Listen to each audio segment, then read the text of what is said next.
This episode was recorded before the beginning of the COVID-19 pandemic. The effects of the pandemic have canceled many opera seasons around the world and will prevent opera companies from producing live shows for at least another 6 months. Therefore, companies have plenty of time to make adjustments. We here at Opera Unbound believe that Black lives, voices, and art matter. We will continue to learn and help support the fight to end racism. A portion of this episode discusses the issue of race representation on stage. We realize that we have an incomplete understanding of how to best address this topic, and that we want to see casting decisions that reflect the diversity of our country. Many opera companies are hosting discussions on this topic. We will share a list of these discussions on our Patreon page. Hello, this is Opera Unbound, a podcast that breaks the barriers between opera singers and the audience. We will cover the process, challenges, stereotypes, and inspirations associated with opera. I'm Rachel Moss, the host, and this is my co-host, Mike Heitman. You can learn more about our podcast at www.patreon.com/operaunbound. All right, welcome back to another episode of Opera Unbound. Today, we are talking about companies picking repertoire and making their seasons. So we're going to discuss, first off, a company's mission, because that obviously will influence what type of repertoire they choose to put on. And we're going to talk about their audiences, budgets, collaborations, the seasons, and political statements or social statements.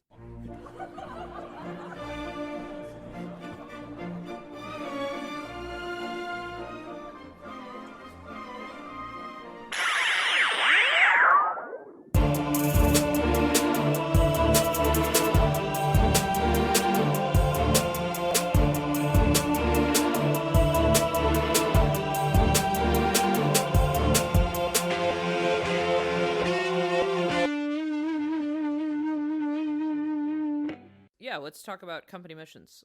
We're going to be talking about North American, mostly United States opera companies. Different companies have different missions. There are companies that choose only to do, like Sarasota, they choose only to do any operas basically Verdi related, either Verdi, Puccini, or other influencers or people influenced by Verdi, which means they basically don't do many operas that were written after about 1920. But they sell out every performance, so they have a very loyal audience. Yeah. Another company that we've mentioned briefly before that has kind of a niche, but kind of in the opposite direction, is Pacific Opera Project, which is where they do non-traditional takes on all the normal shows that we see. I'm trying to think what they're doing right now. They're doing a mix of Skiki and L'Enfant, I think. Yes. So they did that. Every year they do a modern version of Bohème for around Christmas called The Hipsters, which is really cool. Like I mentioned on the previous podcast, they did the Super Mario Magic Flute. They did a really cool version. This is probably one of the coolest things I saw that they did, and I heard it was really well received, is they did Butterfly, which we'll go into how political and social statements and how this all factors in later, but just suffice it to say, Butterfly is a very politically and socially charging piece right now because of many things, the biggest one being cultural appropriation. And so the way that they worked around the piece, because there's a ton of great music in it, it's one of Puccini's most performed operas, because the story takes place in Japan. They had all the characters who are Japanese, all of the singers, they had to be of Asian descent, number one. And number two, they translated it from Italian to Japanese. So they were... Right, I remember that. I really wanted to see that. So they did those in Japanese. And then, of course, there's, if I remember correctly, 3 Americans in the show. Yes. Pinkerton, Sharpless, and Kate Pinkerton. And whenever they sang, it wasn't in Italian, it was in English. It was just a really cool way to not only get around potential barriers, but also to really make it more legit in what the story is about versus the other things that often happens, which is whitewashing. Yellow face. Yeah, all kinds of the colored faces. that people can potentially, unfortunately, do. That's another company that's really, really fun to follow on Instagram or Facebook or whatever. You should check them out. All of you at home.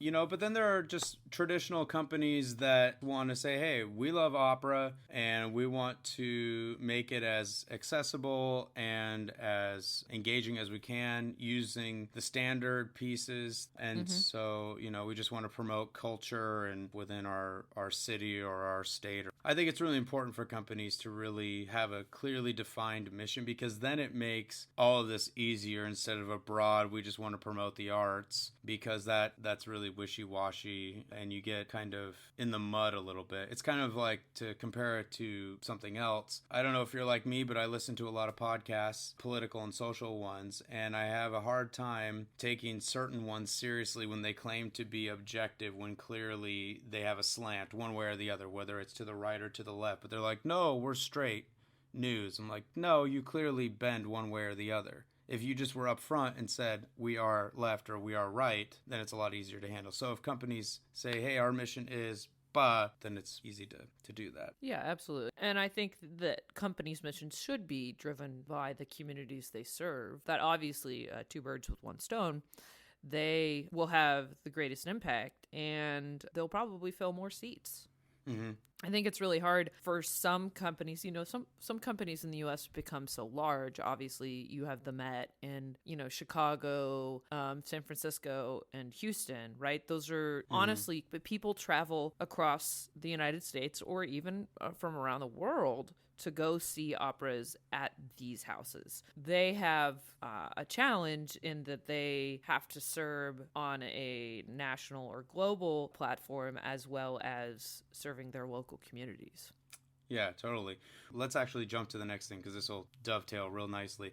Knowing your audience. If you do have such a broad audience like the Met or San Francisco, where people are coming in from all over, you can't just placate to those potential people that are traveling only, right? So you can have your normal season, but if you want to also incorporate a lot of local things, what you can do is figure out what audience you want to target and then do like these outreach performances in non-traditional venues, smaller venues, and do pieces that are more geared to a specific target audience that you want to either bring in or just give a voice to. It's like we mentioned with As One, the transgender opera, a lot of places that it's been performed have been in communities that are very pro-LGBT. And so it's a story it is very relatable to the people in those communities. On top of being a great piece, it's also a smart move by those companies to help bring in people to the arts, because some of those people may feel like, well, this art form doesn't speak to me because it's all old. I mean, and for the most part, it's pretty cisgendered, right? Yeah. The representation on stage, at least. Yeah. Now, obviously, when you know your audience, you should, if you are invested in the numbers in your company, and if you're smart, you'll keep track of those numbers. You should know what your current audience is. But every company has a challenge, as we all have heard, because opera apparently has been dying. And the irony is that everyone says that it's dying, but yet it's having the most operatic death ever, which is you get stabbed and then you sing for like 5 hours about how you got stabbed. You have to look towards the future. You have to figure out where you can improve your audience, because one of the tropes in the opera community in terms of the patrons is that it's all old people that have lots of money, mostly white, and all that. To a certain extent, there's only so much you can do about that stereotype if you're not willing to go into, like we mentioned with these outreach performances, go into other communities and or program shows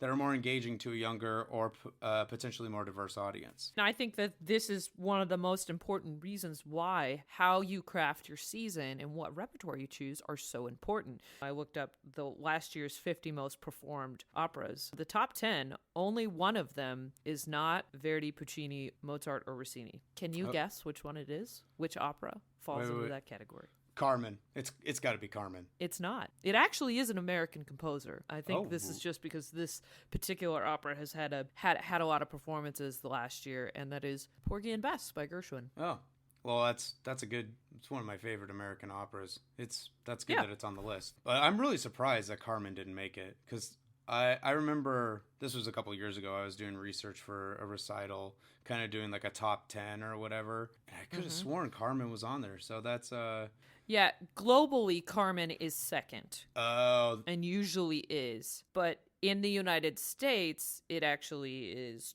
12th for last year's season only. If I okay. did a 5 year, it would be different. All right, fair enough. I think it's important for companies, if they're trying to grow an audience and cultivate an audience that's younger, getting new opera people in. Once you've become an opera fan, you're typically one for life. It's not a fad fanhood. Yeah. I think that younger audiences are typically going to be more intrigued by newer art Yeah. and things probably in English, although I don't think that language is as much of a barrier for younger audiences as our country becomes more diverse. I think that young audiences aren't bothered by watching things in foreign languages. Yeah, as long as there's some like surtitles or whatever, I think a lot of people will be able to get over that if that's a barrier for them. The next thing, of course, is budgets, which is always a hard topic because companies are weighing, okay, so we have a venue, we have these artists that we want to pay, and the amount of money that goes to certain artists over other artists because of either star power or whatever, it can be really, really tricky. That's one thing that as companies struggle with their budgets, I'm not saying that you should pay the artist less, because let's just be honest, both you and I know that most artists are not making hundreds of thousands of dollars in opera. No. Like I know 90. I know I know people who are like solidly working and they're working at some of the top houses and they're not even making $100,000 a year. Yeah, So, exactly. and just to put it into perspective, the top paid opera artist in, I don't know if this is in the world, but in the United States at least, is Renee Fleming, and she makes around $4 million a year, and a lot of that actually comes from consulting and not being on stage. Yeah. I mean, honestly, if you want a lucrative career in opera as a singer, you should go into being a chorus member, honestly, at a major company like the Met or Chicago Yeah, Lyric. or honestly, I think a partial problem may be, I hate to say this, administrative bloat. Yeah. Yeah. I think that some opera companies run into this problem just like colleges do. There've become so much administrative bloat, and you pay those people year round. Yeah. An artist you pay for a short amount of time, Yeah. but you're having to provide benefits and all this other incurred costs the more administration you have. And then, of course, you have to have an ad campaign, which can be, depending on how savvy your marketing department is, that can either be really expensive or almost kind of not worth. I'm not going to say it's not worth the money, but I think we've all seen, and it's not just an opera, but like people who clearly know how to market for a specific thing and those who don't. One of the things that's really cool about, Rachel and I both either work or have worked at Seattle Opera. One of the things that I think that they do really well is their online marketing and their commercials and all this stuff. And what's really cool about them is they all have kind of like a similar look in terms of the text. So you know exactly what it is every single time it comes up. It's never like, wait, what is this? It's opera, but like what company is it? You know exactly from the get-go what it is. That's true. That's very true. I do say I miss non-photograph posters and things. I'm a fan of visual art. Not to say that photography is not visual art, but I think there's something to say about the beauty of illustration poster art. Yeah, totally. One thing that it can cut cost or also exacerbate it, depending on what you're using, is potential collaborations you may have. Like, for example, most major companies, they have an orchestra, right, that they use regularly, whether it's, well, the Met has the Met Orchestra, and for the most part, Yeah. my understanding is that's all they do, is they just do Met shows, which I don't know how they would have time for really anything else because the Met is so busy. Yeah. But other companies, they may be doing the shows for the opera company in town, but they also may be a part of the local symphony, which may also be a major player. Sometimes you want to do collaborations. For example, if you're doing a Baroque piece and you want to do it on Baroque instruments, it's a good idea to bring in a Baroque orchestra versus your regular orchestra, which which, Absolutely. depending on how that all runs down, that may be more or less money. There's other collaborations with dance companies. You have something like Aida, which has a huge dance number. Many other shows of that time period have huge ballets and all that. You may want to incorporate the local ballet company. Something that we've seen a lot of in recent years is companies collaborating together on productions to split costs. Oh, yeah, that's true too. Which I think is smart because one, it helps them put on operas that they wouldn't have been able to put on if they had to incur all the costs by themselves.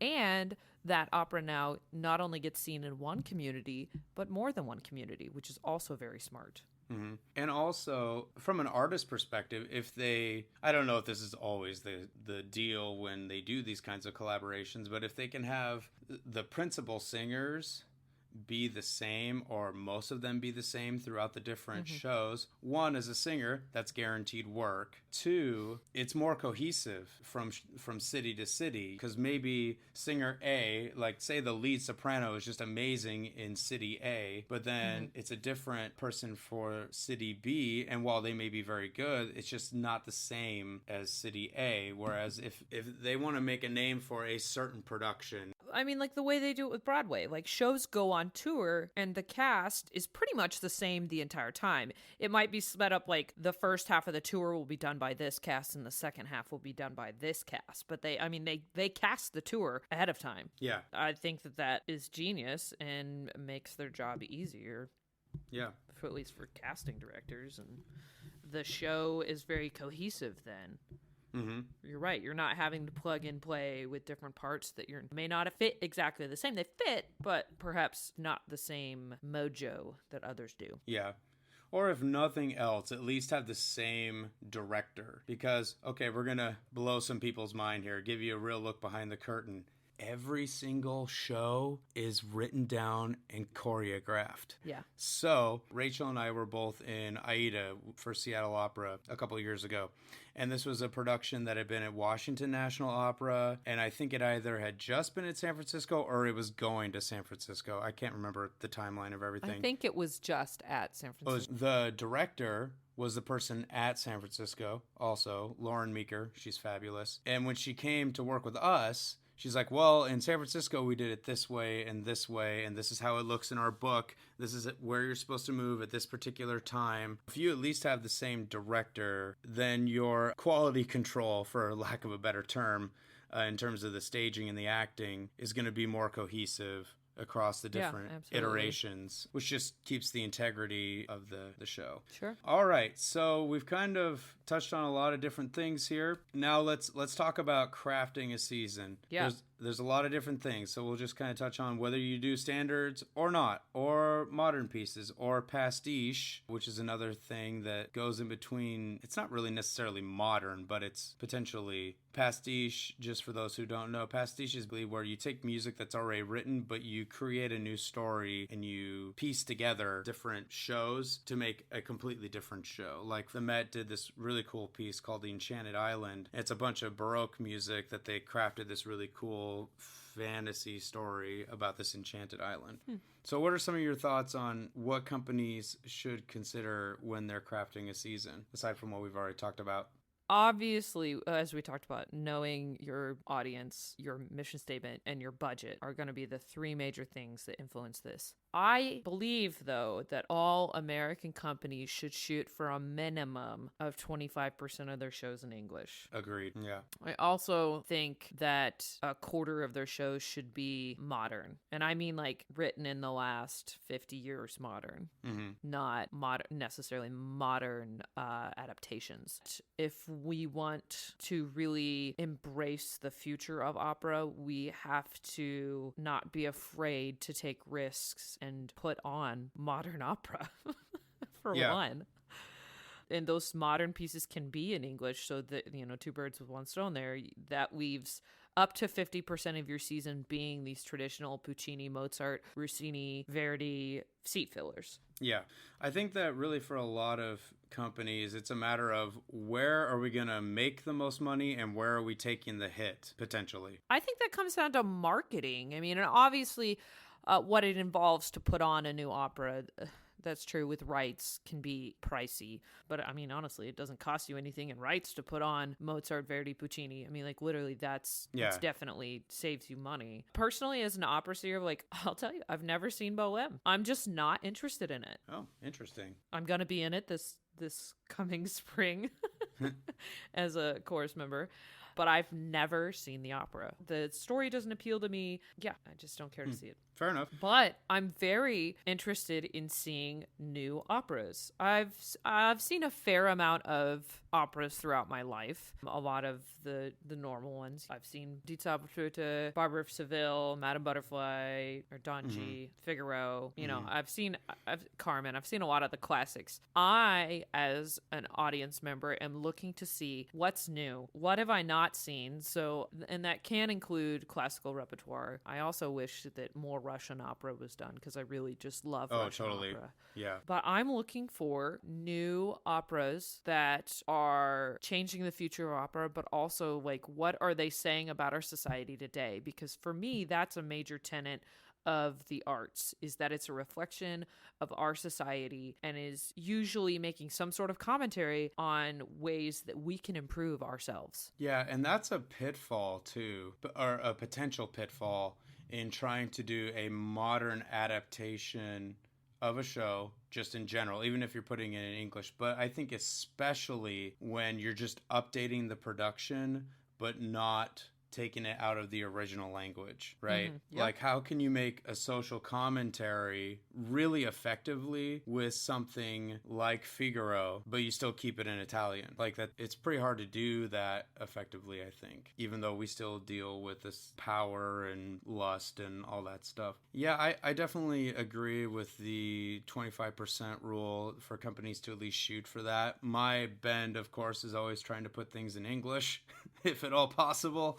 Even though, I mean, I'm obviously not against original language of the pieces. There's so many modern operas that I wish would be done more. The Dead Man Walkings, the Ballad of Baby Does, Susanna. Oh my goodness. Actually, Susanna is on the top 10 most produced North American works. Okay, good. Yeah, Porgy, of course. Porgy's on there. I think that we should mention this. The top 10 most produced North American works. Susanna, Porgy and Bess, My Fair Lady, which they're saying works, not operas. Okay. So. Fair enough. Amal and the Night Visitors, Candide, Dead Man Walking, Little Women, The Ballad of Baby Doe, Three Decembers, and Sweeney Todd. Hey, nice. Yeah, this statistic is collected since 1991. And I don't know if it's globally or if that's just in the Americas. Oh, okay. That information is not presented. I got that information from Opera America's website. Oh, okay. Another way that companies can, we talked about these outreach performances, is that there's a lot of, especially if you're looking at 20th century opera, there's a lot of short one acts that you could do. Like, of course, Il Trittico, the Puccini stuff, they're three pieces that you usually can do all three together if you want a really long night. Yeah. He actually wanted them to be only produced together. That was his wish. I don't think it gets fulfilled very often. Yeah, most people are like, Giacomo, we don't care. But the one piece that I really love that actually is super relevant now, even though it was written in the, 50s or 60s, is the telephone, the Menotti piece. Because it's a couple that the guy wants to ask her to marry him, but she won't get off her stupid phone. It just keeps ringing and ringing. And I can't think of a more applicable show than right now in the age of that we're living. So there are pieces out there. There's also things like secular cantatas. I'm a huge proponent of those, that while they're not technically operas, they are secular. So why not just treat them as operas? Absolutely. There's stuff like Pimpinone, the Telemon, Les Amants Trahis, which is by Rameau. I've done that one in concert. There's lots of these short one acts with a couple of people that if either you're looking for outreach or you're just a small company and you want to be able to do something at, for example, a bar that's like 30 to 60 minutes long, super engaging, fun music. There is stuff out there. You just gotta do a little bit of digging. Honestly, the digging has been done for you, though. If you're a company and you want to produce one of these, either you want to produce an American opera, you want to produce a one act or shorter opera, maybe only has 1, 2, 3 characters, you can go on Opera America's website and they have a database, and you can search through that database based on those criteria. Oh, okay. I'm fascinated by databases. The musicologist in me just loves doing research. So nerd. I've surprise, right? Yeah.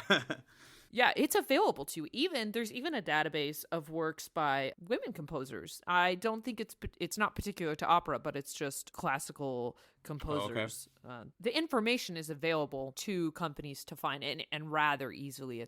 You're not going to have to go spend hours and hours on the internet and looking through card catalogs at the library. Yeah. Much easier than that. Speaking of great one acts by a female composer, the Viardot Cinderella is off the charts good. And also for piano and singers. So already, if you're looking for something that's easy to produce and great music, that's one piece that's on my list of stuff to produce at some point. All right, last thing, and this is where it gets not necessarily touchy between Rachel and I, but it just gets touchy in general, is the whole idea of, do we want to make a political and or social statement with our pieces?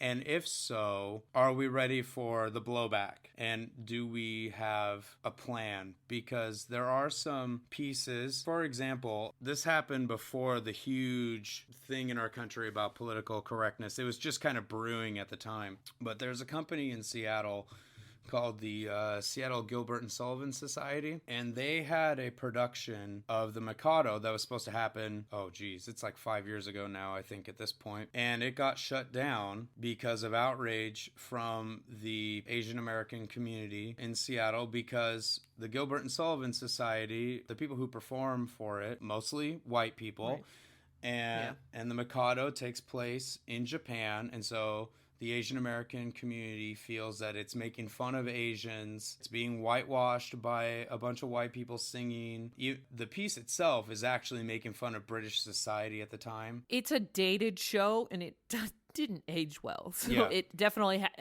in order for it to be consumed and accepted by modern audiences, there are certain things you either have to say, look, these were beliefs at the time, and it has to be like a curated performance and understanding the attitudes and things, or you have to make changes and say, okay, we're choosing to make changes because we understand that these are offensive things. Yeah. What's interesting is it got shut down, and then the next season, Tacoma Opera was going to do it, but then they switched it to HMS Pinafore after that happened. Of course, now a lot of people, because we live in the age of Trump, they're doing Trump versions of the Mikado because they think that Trump is like the emperor, and that's their prerogative. I'm not here to argue whether that is or is not true at this point. There's one done by Bronx Opera earlier, or I guess it'd be last year, since we're now in 2020, where they have the whole scene with the Emperor of Japan, and it's in the White House briefing room, and it has like tittypoo.gov and all this stuff like on the background. And to be fair, I've also written a Trump version of the Mikado. I haven't finished it yet, but I don't know, that one's kind of on the back burner. There are shows like that, Madame Butterfly, like we talked about. Porgy and Bess has become a political thing because there's a company in Hungary. Yeah, Hungary. Oh, yeah. The story takes place in the South, and the whole thing is about African Americans. Yeah. Well, and Gershwin specifically stated that he wanted it to be played by African Americans instead of anyone just else. Whoever. Yeah. I mean, like, how do you even come up with the idea of how a white person is supposed to portray African American lives in this time period? Like, it's to me, it's completely preposterous that you would do it any other way. I think, though, from what I've read, it was more, we just want to do it and we don't care what the Gershwin estate says because we're not in America. Then you have things like Aida, where a lot of people will say, well, the Aida has to be an African descent. Right. So should not everybody else be of also African descent if we're going to set it in Egypt? Yeah, exactly. Or, Middle Eastern descent. How do you want to approach that? Yeah. The thing is, for me personally, I just always ask the question, okay, if we're going to have a purity standard, how are we going to do the majority of these shows? And and still be Right. inclusive. Because I Yeah. personally believe it's more about the voice and about the person who is portraying the role than it is about taking into consideration those things. Now, if you can marry those things where the person who sings it the best also happens to be ethnicity or the right whatever, that's great. I think there are particular roles that I think you can't play around with that. And for me, I think if you're gonna do Aida and you're not gonna use black people in the roles that are supposed to be black, then you have to set it in a completely different place. You have to take it out of context, right? Okay, but then are you going to also change, because they have specific mentions of Egypt in the libretto, so are you going to change that then? I think You would have to. You would have to. Now, I don't think most companies do that. They kind of did that in our production, the way they did it in the production that we were in at Seattle. They made some choices so that they could skirt the whole issue, like the Ethiopian slaves. When I was in a production at another company and blackface was involved. Oh, wow. And it made everyone uncomfortable. And this was in the last 5 years, very unacceptable to be done. Yeah, especially in the United States. Not saying Yeah. it's okay other places, but especially in the United States. Companies make choices in order to skirt these racial issues. And I think the production we were in did this. If you're going to do a piece that's potentially charged one way or the other, you need to be ready for the blowback, because it's going to come. There's always critics, right? No matter, even if you don't do something that's charging, there's always going to be critics. Yeah. I also think that you can either read into it or it already exists. There's a social or political statement in every art piece. That's fair. Yeah. And I firmly believe that art should be a reflection of the society, and that to take that away from art is to make it derivative. To me, what's the point? Yeah. So here's a question for you, and we haven't discussed this, so if you don't want to answer, you don't have to. But, like, how does that, if we're saying that art, which I agree with you, it should reflect society, how do we deal with directors' visions in shows when they clearly don't really match what the original intent was? I'm thinking specifically, they have this argument all the time with Don Giovanni, the opening scene, between Don Anna and Giovanni. Some people say Anna was totally into Giovanni and he took it too far. Other people say Giovanni was clearly raping her, and that's why she escaped. How do we, either as directors and or singers, deal with the potentially sticky situations, no pun intended, with those kinds of statements? You know, because there are some people that are like, well, that scene should read a certain way or not the way that you're doing it. What do you think? And I think definitely if you're in a production, you have to have a conversation with your director. You know, if you have thoughts and feelings about a particular scene and how you believe your character is supposed to be represented, and they may not agree with you, and you end up having to do what the director says because, hey, they're your boss in a sense. You shouldn't feel afraid to have conversations about it. You have to understand the perspective that they're coming from. And I mean, it will help them as a director too if they understand where you're at and they can help guide you or make adjustments if that's something that they're willing to do. Honestly, it's great that you bring that particular scene up because two different audience members are going to see it different ways because it all depends on their life experiences and perspectives. I may, as an audience member, see that it was a rape, and the person next to me might see that it was a one night stand gone bad, and that, you know, that there's regrets involved. Yeah. I don't know that there is one way to represent it and portray it.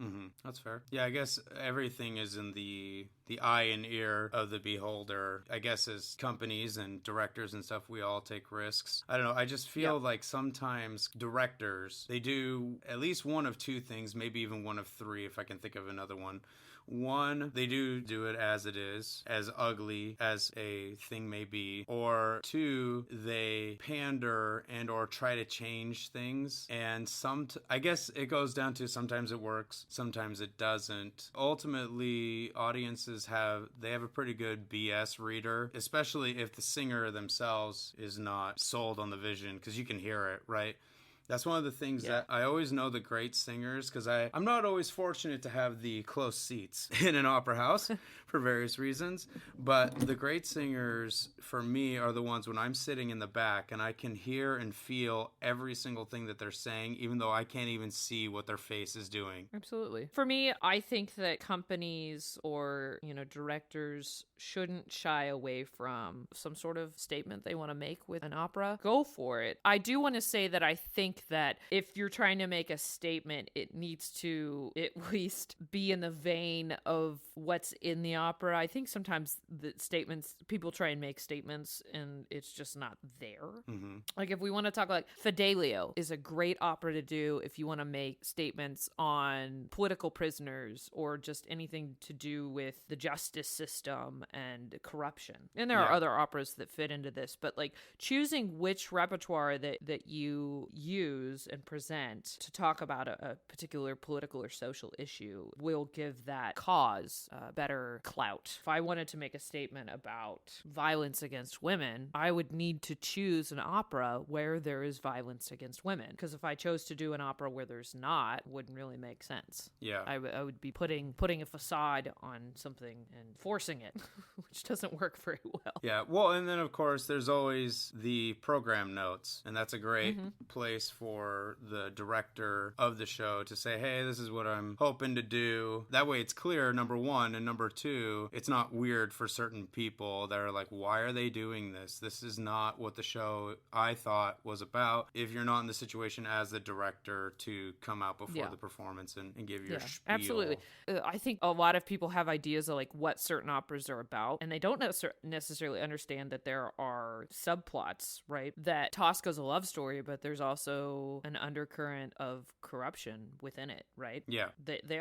These operas have in themselves already have statements that are going on that aren't just about love or about heroes, mythology, whatever opera you want to choose to talk about. There's usually an undercurrent in each of them that doesn't even have to be read into. It's just part of the plot. For example, Elixir of Love, drinking obviously gets you women, clearly. Mm-hmm. Yes, and snake oils.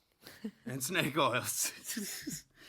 Carmen, sometimes talking back isn't a good idea because you get stabbed. I don't know. These are all terrible. You probably should cut them.